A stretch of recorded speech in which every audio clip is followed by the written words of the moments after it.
Hi everyone, I'm Steven Sigman. And I'm Mike Messinio.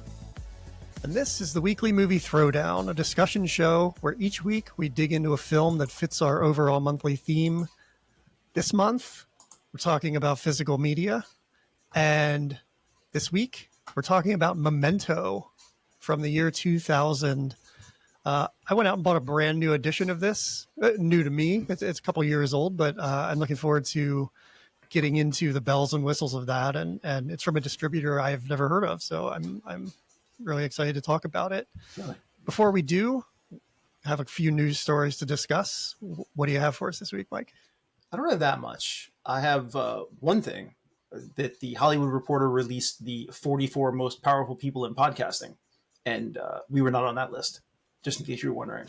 Shocking. But, maybe next year. But we weren't on it. That's okay.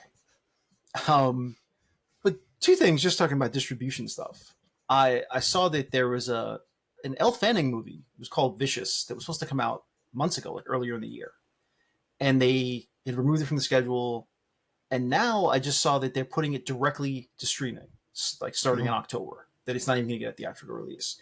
And I think I was just curious for a couple of things. Apparently this decision was made before the Paramount sale.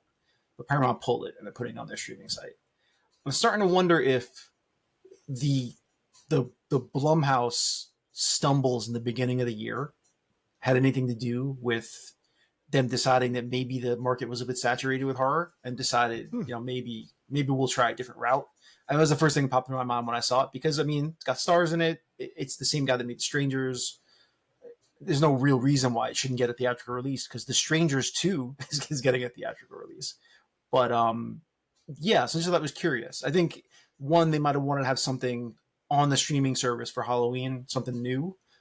But, yeah, I can't help but wonder if the tenuous performances of horror movies earlier in the year had something to do with that. Well, it's tough because the news story I was going to bring is that with Weapons, Warner Brothers has set a record with 6 films in a row that have grossed $40 million in their opening weekend. And 2 of those are original horror films in Weapons and Sinners. So the bigger, it seems like the bigger horror films are doing well, but yeah, there's probably a market saturation. And I think Elle Fanning's last film, at least the one that I remember, was The Visitors, the one that M. Night Shyamalan's daughter made. Right. And I don't think that did very well. And I don't think it was received by critics very well. So maybe it's her and not the film itself. I don't know. But yeah, it's interesting that horror is kind of hit or miss. I mean, it's cheap to make and it's easy to flood the market with it. And because it's so cheap to make, it doesn't have to be good. Yeah. I think we've seen some outliers with Sinners and Weapons. So yeah, I don't know. I mean, in this day of streaming, who knows? Like, who knows the reasons for anything? Exactly. And speaking of that, so Highest to Lowest comes out this weekend.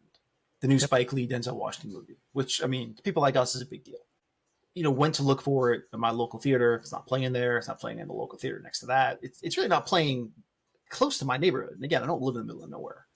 I'd have to go a decent ways out of my way to go see it.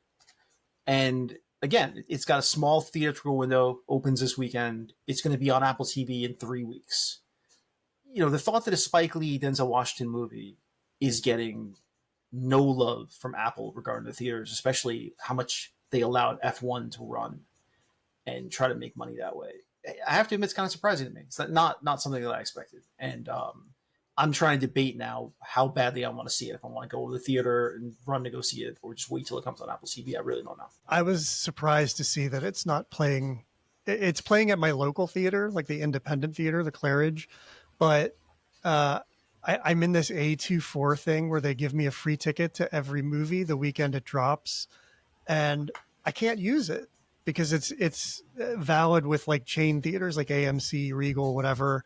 I have 2 AMC theaters, 3 actually, within 10 miles of me, and it's not playing at any of them. Yeah. Which was really surprising to me. I'm with you. Like a Spike Lee, Denzel Washington film not getting a bigger distribution is quite surprising. Yeah. And a Spike Lee Denzel Washington movie where Denzel Washington supposedly has a rap battle that deserves wider distribution, because that's really what I want to see.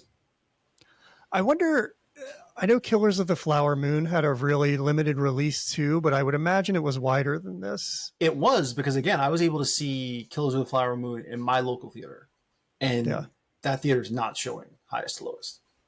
Is that a chain theater? Yeah, it's a showcase. Okay. Showcase cinemas. I mean, there aren't a ton of them, but there's enough. Yeah. That's interesting. I did see Killers of the Flower Moon at the same independent theater here in Montclair, but I don't remember if it played at the AMC's nearby or not. But yeah, I'm glad you brought that up, because I was kind of surprised by it too. And I mean, Yeah. I'm really looking forward to this, coming off of Crooklyn, when we did a few weeks ago. I'm all in on Spike Lee. I want to see his movie on the big screen. Yeah, that's true. I mean, watching Crooklyn again made me, or watching Crooklyn for the first time kind of gave me the desire to watch some more Spike Lee movies. So, and again, I mean, Spike Lee and Denzel Washington have not made a bad movie together. Yeah, it's really surprising. I guess that's the trade-off, though. If you get the money from Apple, I don't know what the budget was on this, but I think, you make these deals. Like, that's what Scorsese did. Yep. That's what other directors did with Netflix. That's the game now, Don't have it in theaters for very long, and you get streaming and a big budget. So, yeah, another streaming story where we're trying to figure out, what's going on in the I world. feel like every week I'm confused about what I'm going to watch and where the hell I'm going to see it. So. Yeah, it just gets worse. But for me, on the other side, the story that I'm bringing today is that they had a big sales call with Warner Brothers, and I mentioned Weapons and the 5 other films making 40 million opening weekend. On the call, David Zaslav said that the company, their revenue for second quarter was like $9 billion or something, which sounds like a crazy amount of money, but I don't think it is, because it doesn't factor in all the losses and everything. But it's sort of emboldened Warner Brothers to have a new focus going forward, which is that they want to split their time between 1 or 2 Warner Brother tentpoles per year, 1 or 2 DC films per year, 3 or 4 New Line releases, which are, New Line is well known for horror. So that's kind of interesting. These are more like mid-budget films, 1 to 2 animated films, and 1 to 2 modestly budgeted original films. And that's the key point there, I think, is that they're going to invest. It's not a ton of films, but it's 1 to 2 films per year, based, I think, on the success of everything that came out this year, like Weapons, F1, another original story, Sinners. So of the 6 films that they've had set a record for making $40 million in the opening weekend, 3 of those are original stories, which tells me that there's, an audience for that stuff, and Warner Brothers sees that too. So it's really refreshing to hear that they're going to focus on that, especially theatrically. I can't believe we have a Warner Brothers story that's actually good news. I know. Wow. And Coyote versus Acme is coming out. I know. This is not 2020 Warner Brothers. What is happening? There was so much fear around their slate this year, and the creative people giving money and marketing to auteurs and original films. And Mickey 17 was kind of the canary in the coal mine, didn't do so well, and that didn't assuage anybody's fears. But after that, everything just seems to be really clicking, especially with those original films. I think the next one is going to be One Battle After Another, Paul Thomas Anderson's new film. I don't know if that's going to have the same kind of appeal that Weapons has. I hope it does. I mean, I really hope it at least makes its money back. I don't know if that's likely. It has like $140 million budget, but I doubt it. I'm hoping it rides that wave of momentum that Warner Brothers has and can at least get close and get some critical acclaim. We'll see. I don't know. I mean, it's a shot in the dark, and so far so good for Warner Brothers. Hopefully they'll keep it up.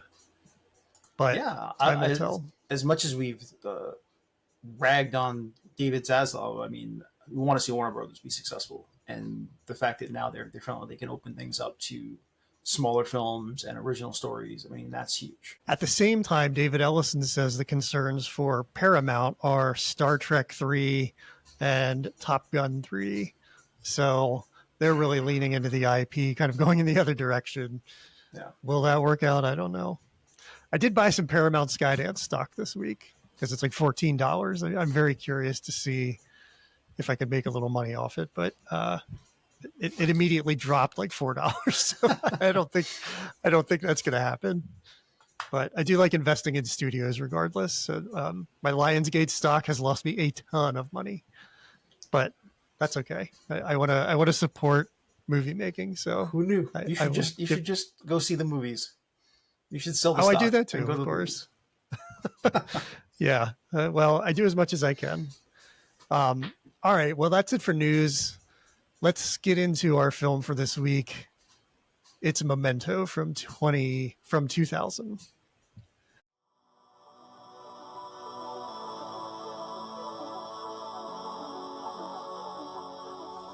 All right. Just to talk about the physical media aspect of this right off the bat. You own this, right? Yeah. So when it first came out, they released a regular DVD edition, and then they released this DVD edition, which I have. You can see. This is the I remember that. The 2-disc special edition DVD, which I bought, when it came out back in the day, because it was one of the cooler editions that I had seen. I mean, as you can see, it looks like a file from a hospital. Mm-hmm. And then when you open it up, it's got all these weird features in it. It looks like a folder. And it has Leonard Shelby's name on it. When you open it up, it's actually got a Post-it note that tells you to watch it, which is really cool. And then it has these sheets on it that just kind of break down. It's as if you're looking at Shelby's file and has information about him. Mm-hmm. Just really cool. And the packaging's cool. Once you get into the DVD, it's even weirder. And you have to answer these psychological questions to get to the features of the movie.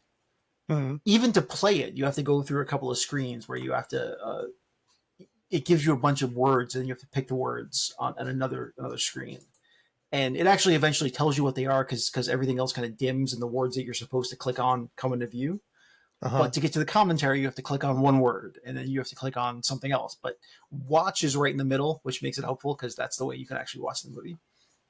But the special features part, the second disc, is where things get either fantastic or incredibly frustrating, depending on how you feel. But it is so Nolan Brothers that it's not even funny. When you get in, it's just a menu of, it shows you a bunch of pictures, and then it goes to another screen, and you have to find the pictures that you hadn't seen again, but you just pick random things. And it brings you these questions that you have to answer in a certain way. And once you answer them, it will lead you to special features hidden in the disc. But if you answer it incorrectly, it will actually kick you back to the main menu. So it's something you actually do have to figure out. I mean, in this day and age, it's easy to go online and just find it. But in 2000, it wasn't as prevalent. So it actually was hard to figure out what the hell was going on in the discs and figure out where to go. And the main thing in it was it has a reverse order viewing of the movie where you can view it from in actual chronological order. And that feature's hidden. And not only do you have to answer a certain number of questions, like 5 questions you have to answer, but then it brings you to a menu where you have to put something in order of how it goes. But you have to put that in reverse order, not forward order. Put it in reverse order. And then it will automatically kick into that screen. This is like the most complex DVD I've ever heard of. I'm telling you, it's really complex. And again, it's like, if you love the Nolans, you'll really like it. If you just want to watch the movie, it's incredibly frustrating. But it's just a perfect encapsulation of them and how they work and the things they like to play with. So it's just a lot of fun in that way. I remember it feels like the website. Do you remember there was a website for this? Like, there was a website. This is a time when Flash websites were really big. And this one had some puzzles to get through it, if I recall correctly, and it had a little information about so this Leonard. This was after Blair Witch started that incredibly Yeah. successful viral campaign. So this had a website, and it had newspaper clippings of the deaths in the movie, and then there was access to some things about Leonard Shelby's life or his file, and just these rabbit holes you could go down. But really, not that much information about the movie itself. You still weren't exactly sure what the movie was about. Right. So the version I watched of this is this one from 101 Films, which is a distributor in the UK. And like yours, this has a lot of special features on it. I mean, it's a pretty simple, clear snap case, but it has the same chronological telling of the story. You don't have to jump through a lot of hoops to get to it. It has a ton Where's the of fun in that? I know, but it has a lot of interviews with Nolan and his brother and his wife, the producer, Carrie-Anne Moss, just a lot of people, a few featurettes. And what's cool is a lot of times these boutique distributors will do two versions. So there's one like this, which is pretty simple. And then there's kind of a collector's edition. And this version of Memento has that. So you can also buy it in a steel book, which is like a metal case. They never snap correctly. It's pretty frustrating. And it has a slip case with it. But it also comes with the Polaroids from the film. It comes with some of Leonard's notes. It just has all of these cool little extraneous things from the movie that are fun to have, I guess, if you're a collector. They sold out very quickly from what I read about this edition. I was lucky to get my hands on this. By the way, if you want to support local businesses, I order a lot of these from Orbit DVD in North Carolina, in Asheville. They're a great store, and they always have everything. So if you want to avoid tariffs like you would get on this, ordering from the UK, you can go to Orbit and a few other places around the country and get cheaper versions of it. But yeah, it sounds like they're very similar. I don't think this is a restoration of any kind that's different from what you'd have. Well, So, I mean, mine is not similar. a Blu-ray version, so at the very least, I'm sure there's a more cleaned up version that you have. Okay, yeah, it could be, but I don't see any like specific mentions of any kind of restoration. I'm sure it was upscaled a little bit, but So just a side note before we get into the movie itself, speaking about the weird stuff in the DVD. So I was watching disc one, and the movie kind of paused at this one scene where Leonard's in the bathroom in the restaurant when he's meeting Natalie. So he's putting on his jacket, and then it kind of freezes. The screen kind of froze and slowed down. I didn't know if there's something wrong with the disc. So I actually ended up stopping it and watching it a different way.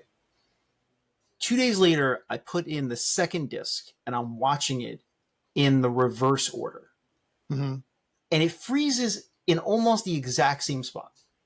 Whoa. Now, it's two separate discs, two different orders of the movie, and it stopped in the same place. And my first thought was, did they do this on purpose just to mess with you in terms of how they're making the DVD? But I actually think it was a glitch on my DVD player. But that's how crazy the discs are in this edition, where I genuinely thought they could have done that, and that would make sense. Yeah, you never know. I mean, Nolan's a trickster. Right. It definitely seemed possible that that's what was going on, but I don't think it was. I think it was just bad DVD player on my part. Even without the movie freezing, there's just so much complexity to this. Just to give you a little synopsis of it, it follows Leonard Shelby, who is an ex-insurance investigator. He's trying to track down his wife's murderer. That death is the last thing he remembers because he has a rare condition where he can't make new memories, which is like incredibly crazy to me. He even has a line in the movie where he says, "How am I supposed to heal if I can't feel time?" And you think about being stuck in that moment and not being able to move past it. It must be maddening. But so this is told in two stories, one moving forward and one moving backward. And then they eventually like meet in the middle. But it's so smart and so unique because it just kind of reveals a little bit at a time. I don't know if I've ever encountered a film like this that puts you so much in the protagonist's shoes, because you're not getting the information and you're getting it out of order, so you're disoriented. And it's a lot like the Polaroids that he uses to kind of make memories for himself to create facts. It kind of like, they show in the beginning the Polaroid developing in reverse, like undeveloping. And that's kind of how his brain works. And it's kind of how I felt watching it. So you watch the chronological edition. First, what are your thoughts on the regular edition? And then did the chronological edition work as well for you or make more sense to you? Yeah, I've been thinking a lot about this. I mean, I watched this movie a bunch of times this past week, in forwards and backwards. So I'm just thinking a lot about it. And I read one thing that I thought was interesting. I was just looking at old reviews and stuff, and Roger Ebert, of all people, who loved Sorcerer, by the way, of course, he said that this movie wasn't really worth watching more than twice because you didn't really gain anything else after seeing it once you got the conceit of the movie. And as someone who watched it probably 4 or 5 times this week, I really don't agree. I mean, I know that the initial conceit, once you understand how the movie's being made, that is done for you. But I feel like the more that you watch it, you start to notice all the little nuances of things and all the little tricks that are being played on you because you're so far in Leonard's world of how you see things and how he might misremember versus how you're remembering or seeing things. And I think there's a lot to be said for watching it multiple times and catching all these little things that you hadn't noticed before. And the performances themselves gain depth as you think about where the character is in the chronology versus where you're seeing it. So what I wanted to find out immediately after watching it both ways is, how was it written? In other words, did he write it as you see it, or did he write it from beginning to end and then scramble it? And supposedly he did write it in the correct order, in chronological order going forward. Mm. And he did that to almost to fact check himself, so that when he broke it up and started doing it in reverse, the pieces would make sense. And I think that makes a lot of sense, because I couldn't imagine how you could write it in reverse and not miss something. So that's the kind of the first thing I wanted to know. So knowing that, it makes a lot of sense. So now you have the straightforward story. And then you're breaking it up and doing it backwards. I personally think that if you watched it in its correct order, it's a good movie, but it actually does feel a little bit like his first movie. I actually watched The Following this week. Just a pretty simple movie, hour and 10 minutes, about this guy who's following some guy, gets caught up in a bunch of stuff that he doesn't really understand. And that's also told out of chronological order, by the way. Mm-hmm. And it's in black and white. You could see all these little elements that he brings to Memento. Memento is just a higher level of messing with all of this stuff. But it's true. Like, if you watch Memento in correct order, it's pretty similar in some ways to Following, where it's a decent movie, but not great. It's okay. But by taking it and breaking it up and showing it in the way that they did it, it elevates it to something that is really like nothing I'd ever seen before up to the point that I saw this movie. And it keeps it endlessly fascinating. I agree. I think the first thing I thought of as I watched it, I hadn't seen it in, I don't know, 15, 20 years. It's not something that I go back to a lot. But the first thing I thought is that Nolan is a lot like his contemporaries around that time, where he uses a lot of the tropes that were kind of popular around then, with the time element. Like, you think of The Usual Suspects, which came out around that time, and even Fight Club has some elements that you see Nolan use in this. And like a couple of his contemporaries anyway, I think Tarantino and Paul Thomas Anderson in particular, he's like who he is right out of the gate. Right. And this is his second film. And if you look at their second films, Pulp Fiction and Boogie Nights. Well, my thoughts about second movies, and this fits so much into that theory. Yeah. That like everything you see in Memento tells you everything that the Nolans are going to do almost going forward. What's fascinating to me is that the Batman movies are really the only thing that is, you could take it away from the rest of Nolan's filmography, because it almost doesn't fit. into the larger Mhm. things of what he's normally doing. And that's why the Batman movies are so interesting to me. But if you remove those, I mean, he has made a steady progression of the things he likes to do. And his brother as well. They both love to play with the ideas of time and memory and how people see things. And you could argue that as the years have gone on, they get further and further up their own behinds as they keep doing this stuff. Where you get to something like Tenet, where you're like, I don't even think I understand what's happening in any way, what's going on. But they want to do it, that's fine. They've gotten more intricate in the way that they want to display these things. And you can say for better or worse. But, Memento, and then you look at Oppenheimer and you realize how many of the things in both of these movies actually are very similar. Even playing with the color in black and white to mix up what time you're in and the idea of someone's perspective of seeing things. It's a matter of whose story is being told, the perspective of that story. And so, yeah, these are the things that the Nolans have wanted to look at from jump, like from the very beginning. This is what their fascinations are. There's even a moment in Tenet where, you see in this the bullet in reverse going back into the gun, and that's happens in Tenet too. So yeah, those things are really set in motion early on. And I look at people like Tarantino and PTA. I mean, they've kind of veered off into a different direction. And I guess Nolan has done that a little bit with the Batman movies. But by and large, if you look at his filmography, a lot of the things he's done feel very much like they have the DNA of what Memento is with that time. I mean, they certainly have Dead Wives, which is like something we could talk about. Yeah, with absolutely. The writing. The other thing that Nolan clearly loves, though, and we did a month on this, like neo-noir, like Nolan clearly loves noir. And I think he's a very good example of what modern noir looks like. Because what he understands that you can make a noir movie where people are in fedoras and walking around, like that no longer tracks. Like, what would noir look like in modern day? And I think that Nolan does a very good job of showing you that.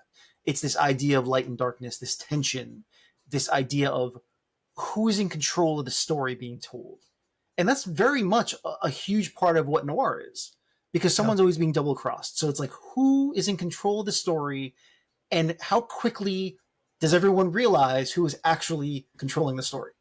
And that's how Memento plays out, where he and you think the entire movie, you spend time wondering who is actually in control of this narrative. And then you don't find out until the very end how the whole thing gets set in motion. And it has, the voiceover like a noir would have from the narrator. It has the femme fatale. Right. Like it really has all of those elements of it, which is, that was the first thing I thought of when I started watching it, was that we could have put this in our month of neo-noir, because it's such a perfect example of that. And Nolan's films going forward really have that. Yeah, the movie he makes after this is Insomnia, that remake. Yeah. But again, that's playing with mental illness, and it takes place in a I forget where it is, but it's night all the time, night for 6 months. So one of the things that's most fascinating about this is that not only are you disoriented by the way the narrative runs its course, but the idea of what's in his head is very confusing. So, there's a question: is he Sammy Jenkins? Was he someone who did investigate Sammy Jenkins? Is his wife her wife? Like how do you break down in your own mind what the reality of it is? Yeah, this is the part that gets really complex, because Joe Pantoliano plays Teddy, who we find out is a cop and has known Leonard. And he tells him this story at the beginning / end of the movie that lays everything out for you. And I read an interview with Nolan, where Nolan says that one of the things that surprises him is how few people take Teddy at his word. Mm-hmm. That they don't necessarily believe the story that he's telling Leonard about what Leonard's actually done and everything that goes on. And he said he was kind of surprised by that. But again, Nolan could be lying, because we know that he's not necessarily a person you could trust about the stories anyway. But I do think in that regard, I do believe him. That I think because it's the payoff of the movie, you're supposed to understand now And then when we see Leonard's actions going forward, where he creates a storyline for himself, it's easy to believe that what Teddy is saying is true, right? But the other twist to this is that Joe Pantoliano almost didn't get this part. Yeah. Because what Nolan was worried about is that everyone sees Pantoliano as a villain, and that you would immediately know that Teddy couldn't be trusted. Yeah. And that concerned him. And so it's true. If you're looking at it from that perspective too, where you know Pantoliano usually plays a bad guy, and so you're like, well, do I trust this guy? And so all of these things in the story, but in your own mind, are playing into how you perceive everything that you're seeing. And I love that as well. And I don't know if that's deliberate or not deliberate, but me personally, I take Teddy at his word.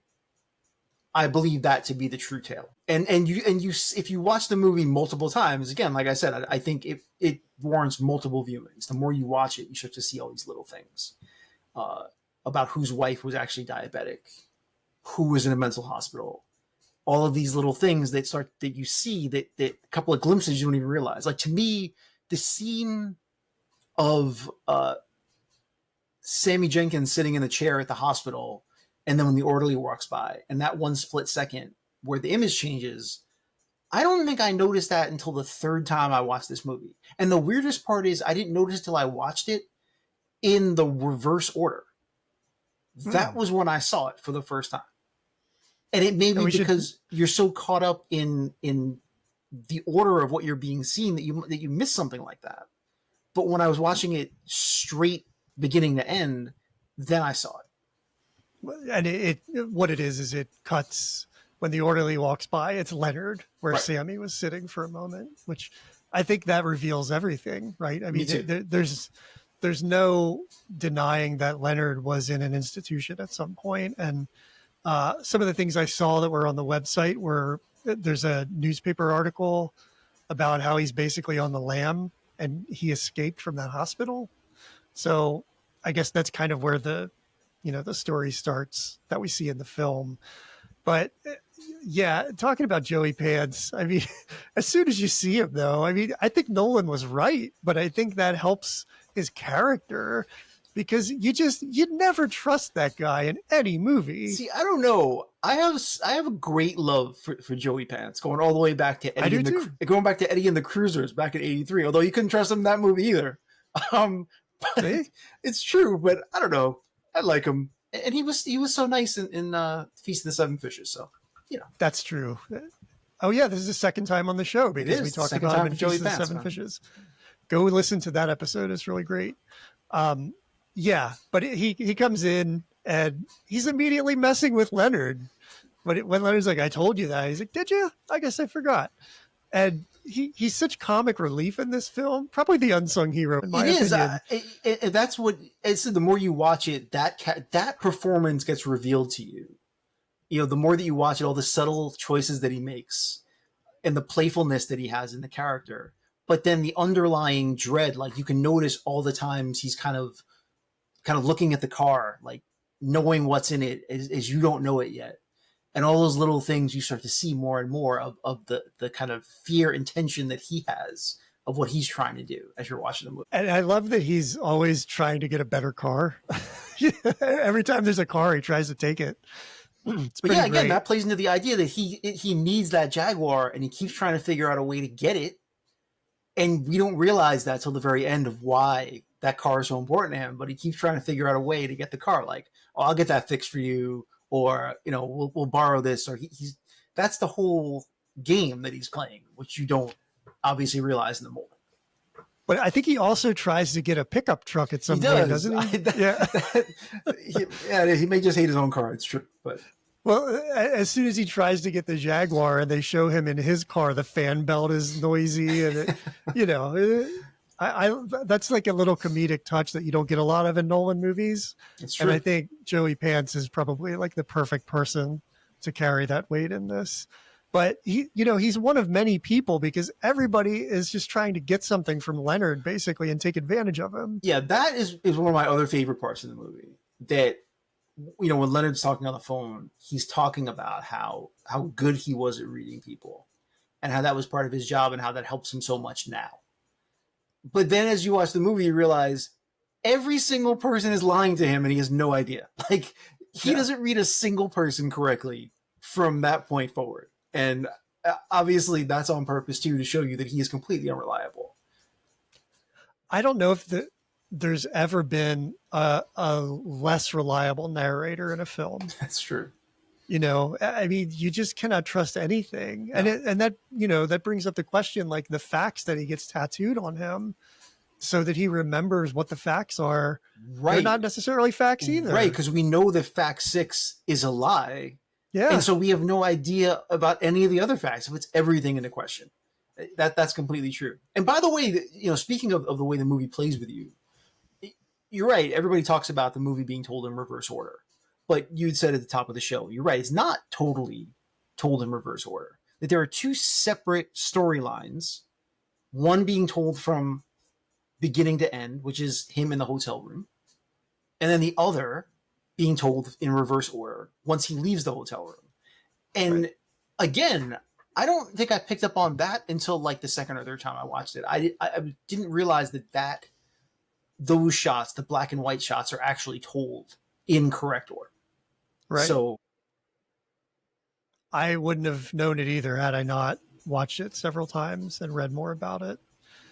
But that's the magic of it, you know. I mean, I think this comes from like an outline for a story that Jonathan gave to Chris when they were driving across the country, and then he developed it into the film, and Jonathan went on to write the story and had it published. But you could see just Nolan's kind of brain working in this thing. And you could just see how smart he is as a writer. I mean, it's so dependent on the writing. And I think, you know, Guy Pearce's performance is definitely something that sells it too. But even if you had somebody else in that role, I think there's just so much writing on the page that you might not be able to go wrong with it. There's two things on that. Do you know who was originally supposed to play this part? Brad Pitt. Brad Pitt was supposed to be in this, which would have been completely insane since he just did Fight Club the year before. Yeah. There have been one too many crazy movies that he made back to back. By the way, the other Fight Club thing, I don't know if you read this or saw this, but this is another funny note that I stumbled across. The phone number that he writes down on the Polaroid of Teddy's phone number, that's the same number that Marla Singer has in Fight Club. Right. I have no idea why. I don't know what the reason for that is, if that's just an oversight or if they did it on purpose. Again, I have no idea. But that, again, is one of those crazy things that I stumbled across. I was like, I don't really understand that, but it's pretty cool. I can't imagine Nolan would do anything that wasn't intentional like that's that, you know? Totally fair.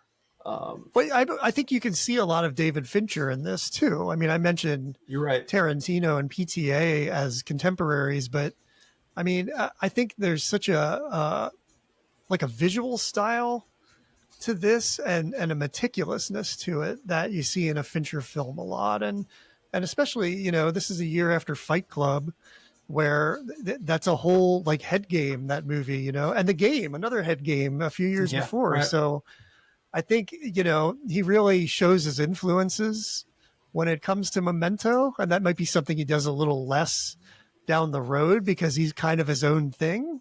So one thing I wanted to say to you, you're talking about the screenwriting. One of the things that he says in the commentary track, this is a quote from him. I wrote it down because I thought it mattered to me. He says, one of my problems as a screenwriter is saying things 3 times in a complex way instead of once very simply.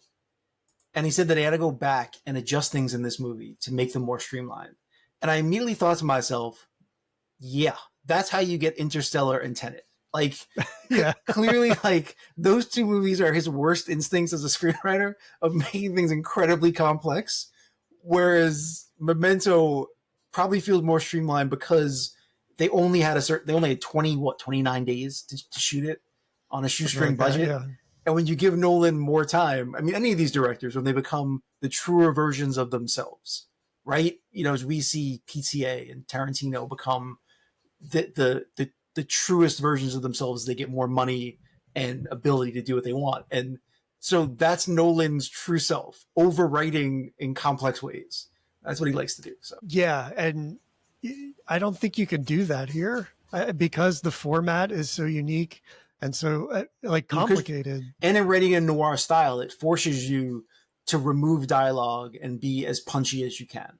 Like that's the beauty of noir, I think, that it's the less words needed. Yeah, it's simple, and this takes that simple story, like you said, when you watch it in the chronological order, and just chops it up, and that's really what makes it interesting. And I think that's, that's the Nolan of it. Right. It's not a Chris Nolan film if it doesn't look that way. Like the chronological version probably isn't a quote unquote Chris Nolan film the way the theatrical release is. And that's, it's just remarkable to me. I hadn't revisited this in so long that I'm just kind of floored by it.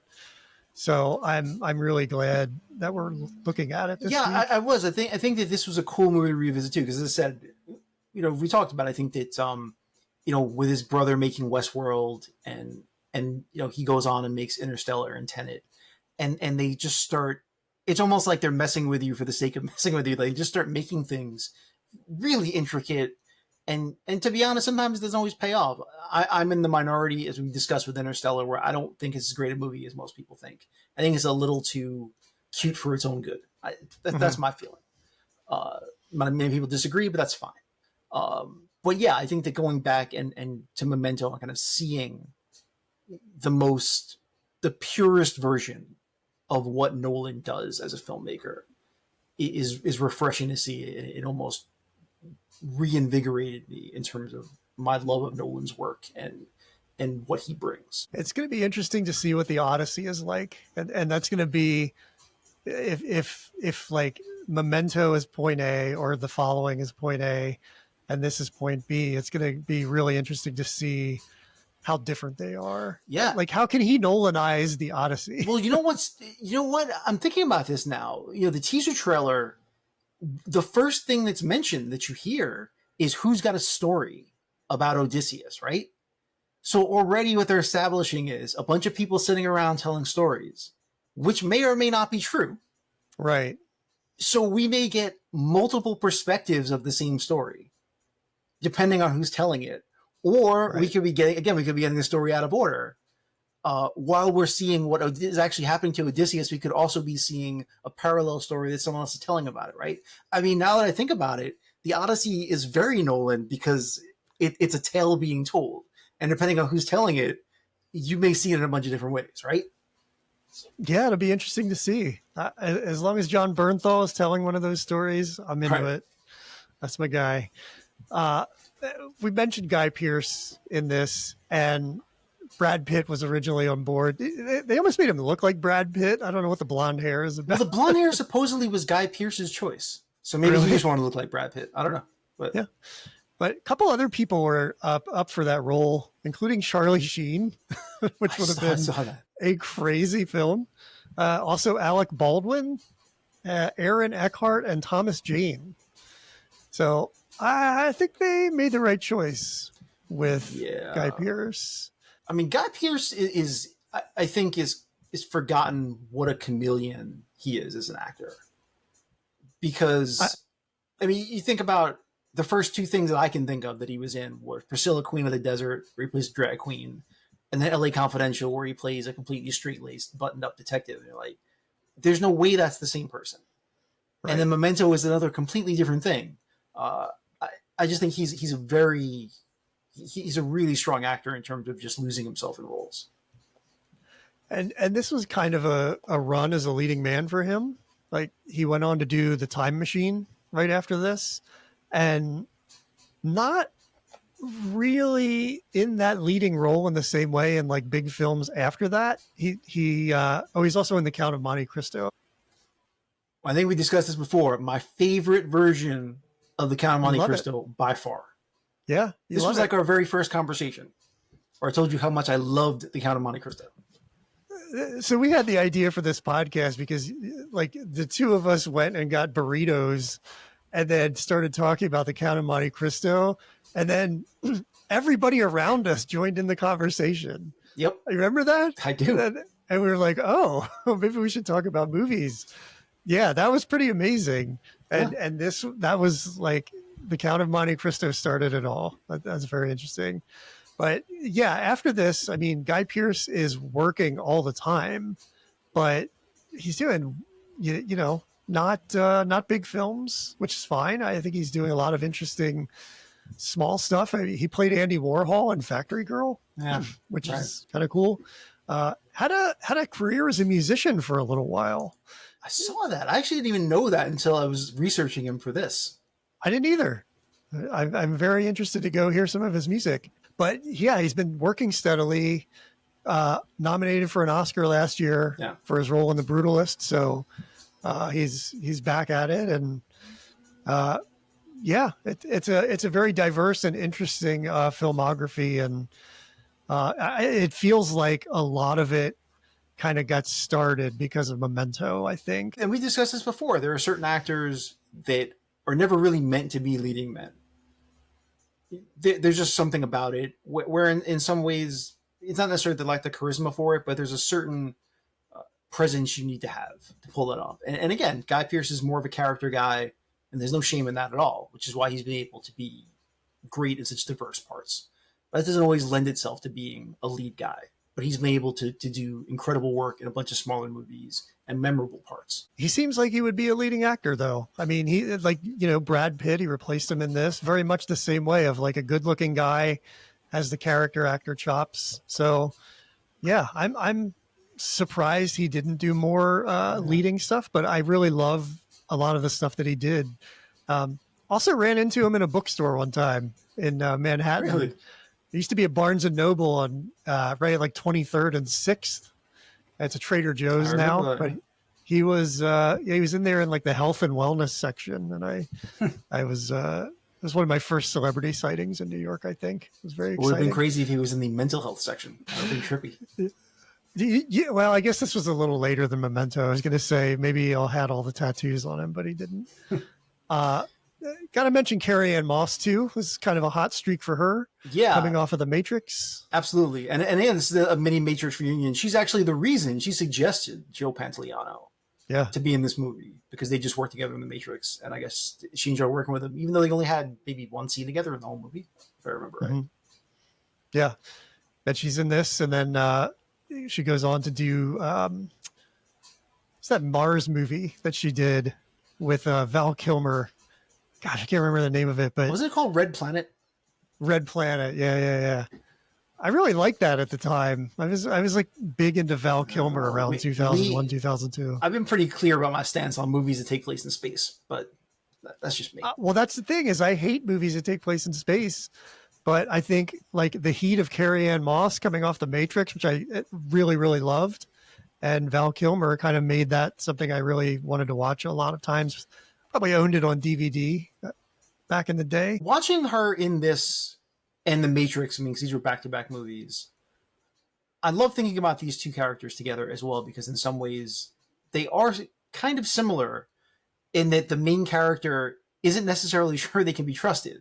You know, they come in and tell a tale, and you're not exactly sure if what they're saying is true or not, right? Yeah.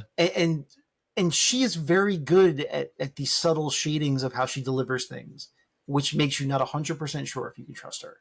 And that very much happens in Memento. Like, I think that the scene in the diner, you know, when you go back and rewatch it after understanding what's happening in the movie, it is really illuminating. There are just these subtle choices that she makes in the way that she's delivering these lines, which still makes you wonder exactly where she stands.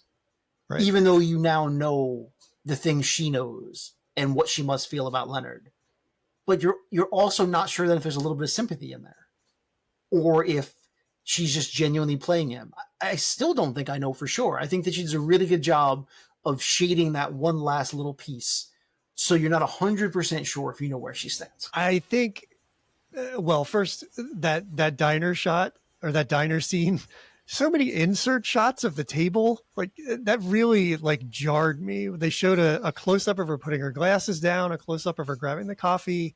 I don't know what the intention was behind that, but you don't see that throughout the movie quite as much. So it really kind of threw me for a loop.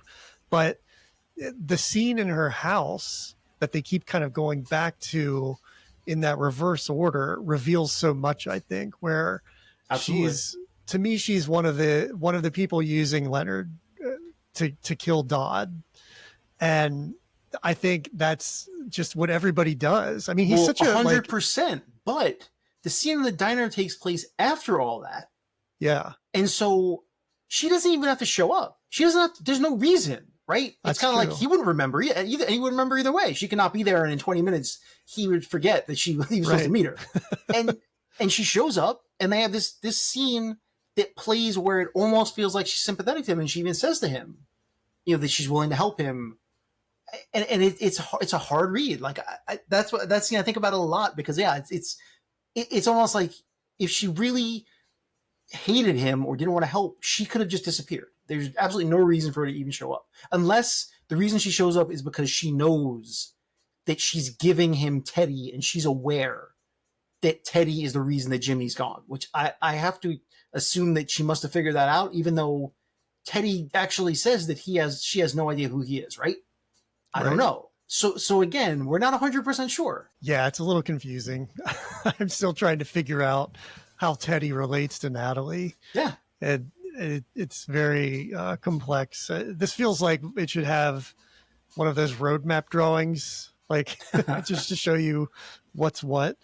But yeah, I like the complexity of her character too. I mean, you're right. She could be sympathetic to him, but she's very overtly using him to get what she wants. And I mean, she has that scene that I was mentioning in her house where she's just horrible to Leonard. Yeah, and maybe that's like testing what he's going to remember. That's almost like Sammy's wife taking the insulin in a way, like just to see what he'll put up with. Yeah. Well, I mean, the scene where in the house is one thing, but when she's sitting in the car and just that look on her face as she's sitting in the car is just, like the malevolence in that in that look is frightening.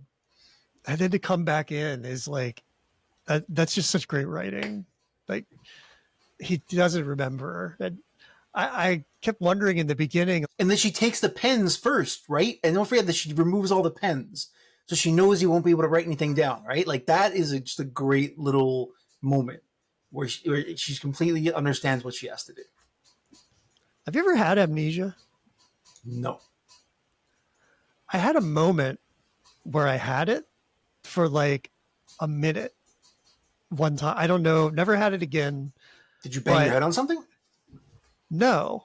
It's just all of a sudden I was like unmoored from everything. I didn't know the time, where I was, nothing. And seeing, this is crazy as I say it. I hope it never happens again because it was like absolutely horrifying.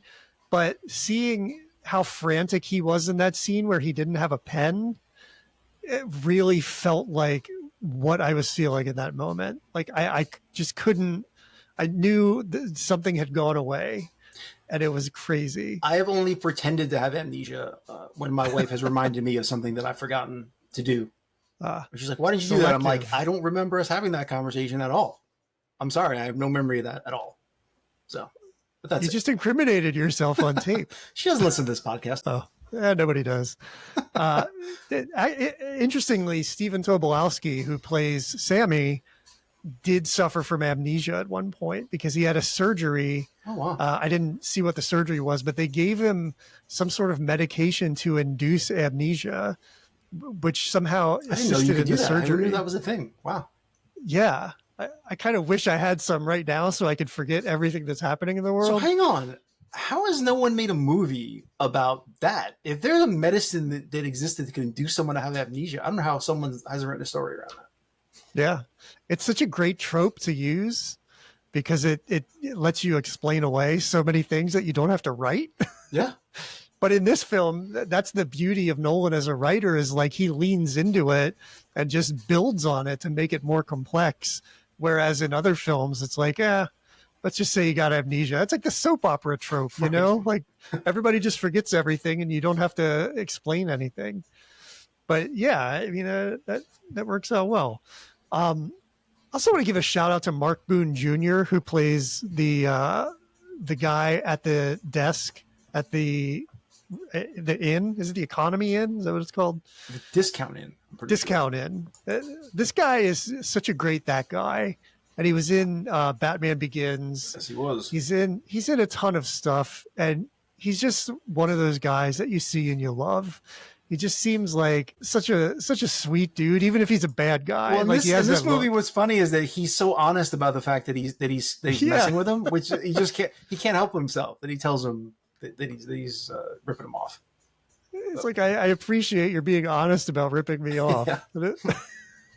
But I just love him as a character actor. He doesn't show up in big parts usually, but this might be the longest thing I've seen him in, I guess, outside of Batman Begins. But just always like really seeing him. So shout out to him.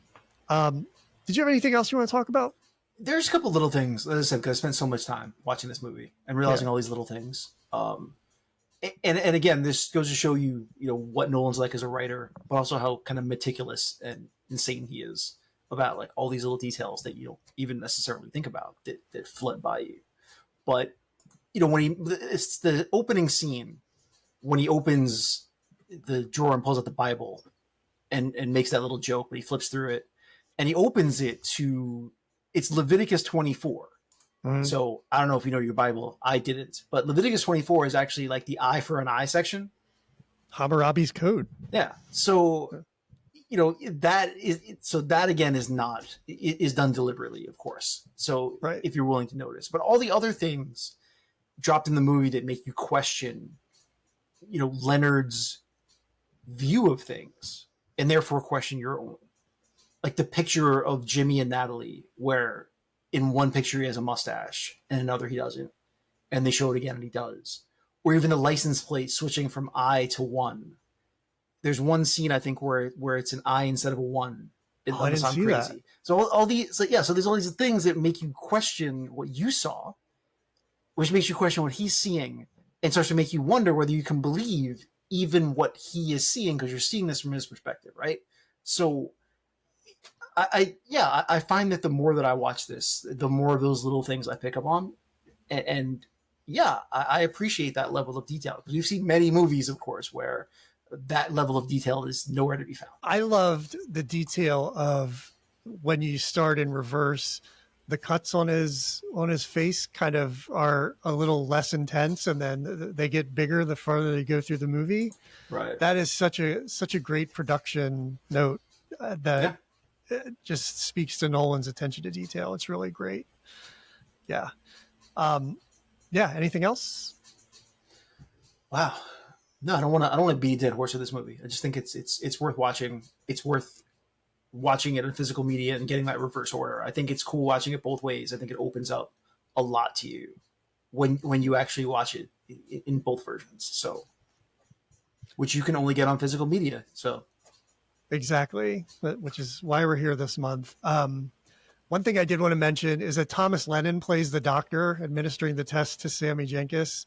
And he's also the doctor in the Batman movies. Yeah. So I like to think this takes place in the Batman universe, which I think is pretty great. I was going to say Leonard Shelby can make a great Batman villain, but he wouldn't because he would keep forgetting that he's after Batman. So that would be pointless. Yeah, you have to be like an agent of chaos for somebody else. You can't just be the mastermind. Like, I'm robbing this bank. You're not robbing this bank. No, you're not. Oh, I'm not? Okay. It would be super easy.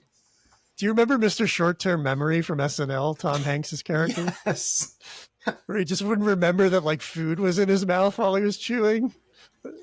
Wow, that's right. Yeah. There Which were a lot came first? I don't know. That's a good question. I think that was from the 90s. I'm pretty sure Nolan may have stolen this whole idea from SNL. Yeah, I think he could have. I just remembered that I actually wanted to talk about this because we were talking about Sorcerer last time. Yeah. And, you know, the period of time that was and how Star Wars kind of killed a certain kind of movie that was being made, and Sorcerer was kind of it. And we talk about the 90s as kind of this renaissance of bringing back all these filmmakers and interesting movies, and Miramax becoming a big player and all these independent distributors. Well, this movie was made by Newmarket, Mm-hmm. who at that point was just a financier of films. But this film did well in the festival circuit. It was well reviewed. People liked it. It could not find a distributor at all. And even Miramax turned it down. They thought it was too complicated. They didn't think that people would be able to understand it, and they didn't think it would do well. So Newmarket releases this movie on their own.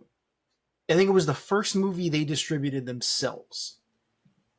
And they end up proving a lot of people wrong. But again, it even goes to show that at that period of time, where probably indie movies were at the highest of heights that they were, like 99, and weird things were being made, and you still could not find a distributor for something like Memento. I was really taken by that fact that they had to put this out themselves. So having that background, you can read the numbers now and show how it did. Well, just to tack on to that, the film they distributed after this, because it was successful, was Donnie Darko, which is another very open to interpretation, time-bending film. So they kind of create like a wheelhouse for themselves. I mean, they also got on to distribute The Passion of the Christ, which is its own complex time story. Yeah, but it's also the most successful independent movie of all time. So, right? Yeah, I think it is. I think it still is. Yeah, so let's look at the numbers. Rotten Tomatoes, 94%. Critics, audience, both in agreement. 4.2 on Letterboxd. That's really, really good. $9 million budget, grossed $40 million, which is pretty great. Yeah. I mean, that's full on making your money back. So there you go. I mean, the fact that all these independent studios didn't think a movie that cost $9 million to make could make its money back just feels like a huge miss. And I think what that shows too, though, is, I said, we talked about the 90s as this renaissance of independent film. But, 99 was that last year where a bunch of weird things got through. And the doors start closing, when we hit 2000. And then by 2001, it really starts to close. But, yeah, it's like Memento gets caught like right in between that period of time where they're starting to get a little more worried about making money and seeing what works and doesn't work. And, this almost fell by the wayside. Yeah, it feels like a 99 movie. Like it should be in that conversation with I agree. Fight Club and the Blair Witch Project and everything else, but it wasn't. All right, well, I think that's it for Memento. So pick this up on Blu-ray or 4K if you can. Very good 101 Films version. And if you can find that old school DVD like you have, I bet you can find that 2-disc set on eBay. You can. I looked it up. You can find it on eBay if you wanted it. Okay. I think it's a fun collection to have if you enjoy being frustrated by DVDs. It's the DVD for you. So lots of great features on all of the versions of it. I highly recommend it. And with that, we'll close the book on Memento and let's talk about what we watched this week.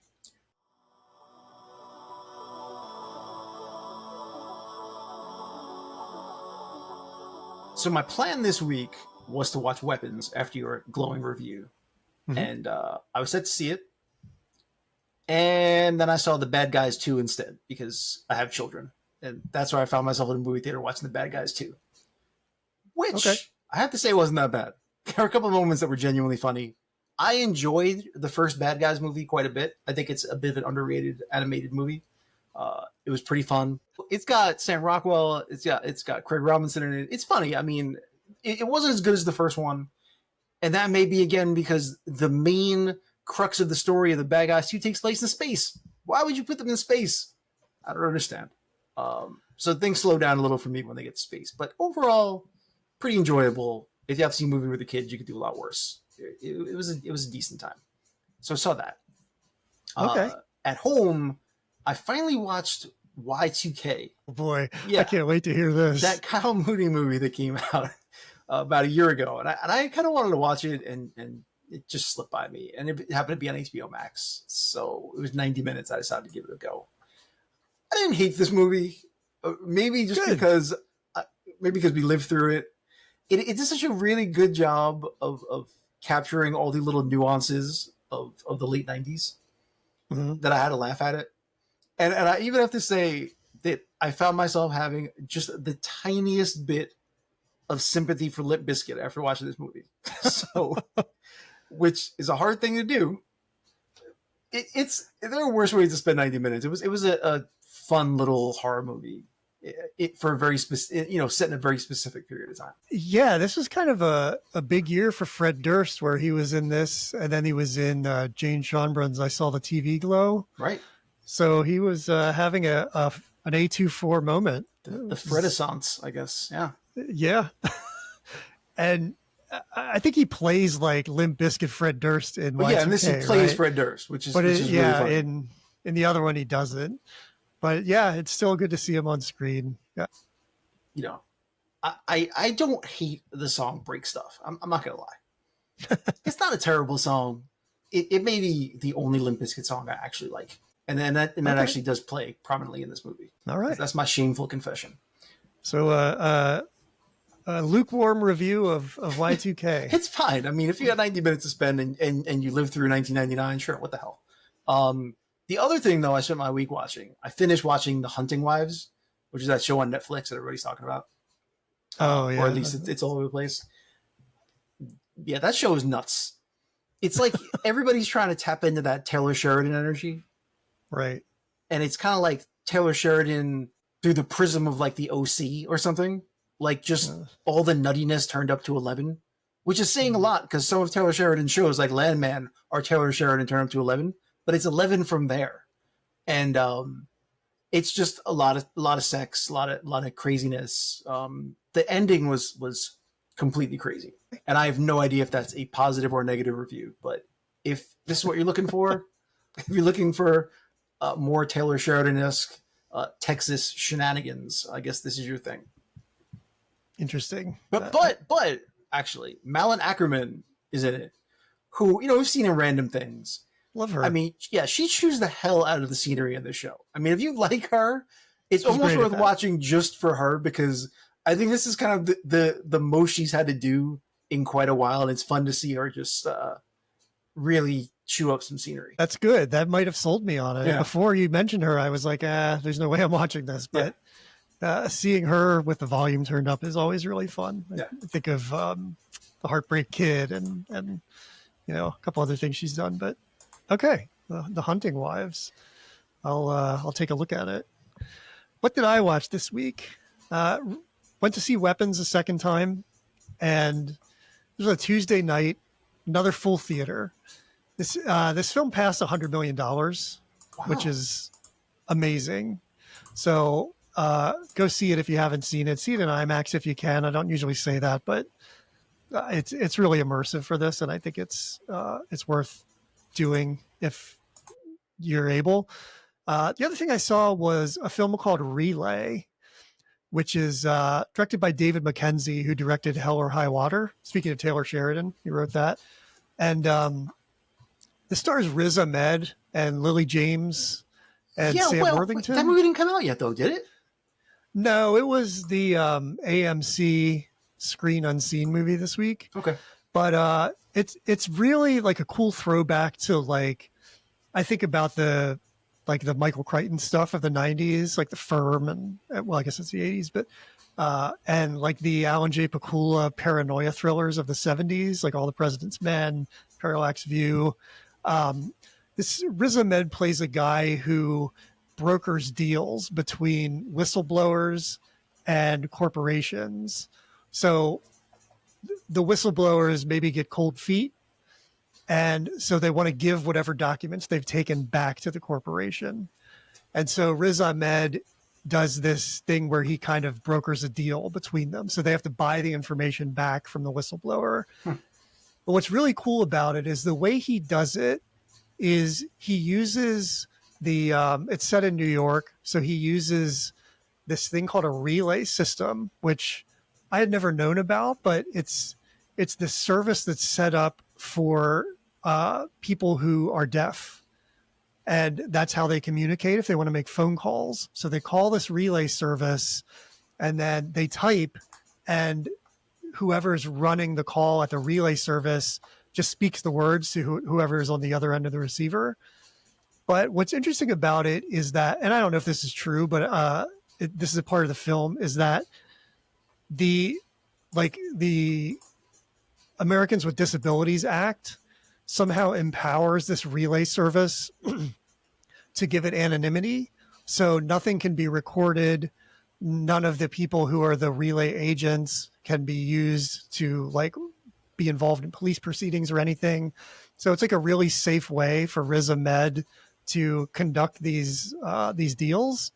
And Lily James is one of the whistleblowers, and Sam Worthington plays the head of this group that is kind of like they harass her and they try to get her documents back for the corporation. It all kind of goes sideways, of course, and there's a nice little twist at the end. But it's really, really cool, and it's a small original story. I don't know what the budget is, but I would imagine it wasn't more than like 30 million or something. So I hope it does well when it comes out in a couple weeks, because I had a lot of fun with it, and I could tell from the theater that people around me had a lot of fun with it. Yeah, I saw the trailer for this one, and it was definitely on my radar to see. So yeah, I'm glad to hear it's pretty good. It's worth seeing, and I think with the success of Weapons and Sinners, you know, this is another original story. I don't think it's going to reach, you know, the levels they've reached, but I think it's something that can do pretty well, and just another example of a small, unique film kind of getting some traction in this IP world that we live in. So, yeah, I highly recommend it. And with that, we're going to wrap up the episode. Thanks for joining us this week. Next week, we're back with a guest. It's our good friend, Andy Remendino, who you might remember from our Salem's Lot episode last year. He is a big physical media fan, and he's bringing to us one of my favorite horror films from my youth, An American Werewolf in London, which I'm very excited to talk about. I don't know, Mike, if you are or not, but I think it's going to be fun. No, this is one I like werewolf movies, and this is one I think I'm going to enjoy talking about. All right. Yeah, I think it's going to be a lot of fun. So please do join us for that. And we will see you next time. So long.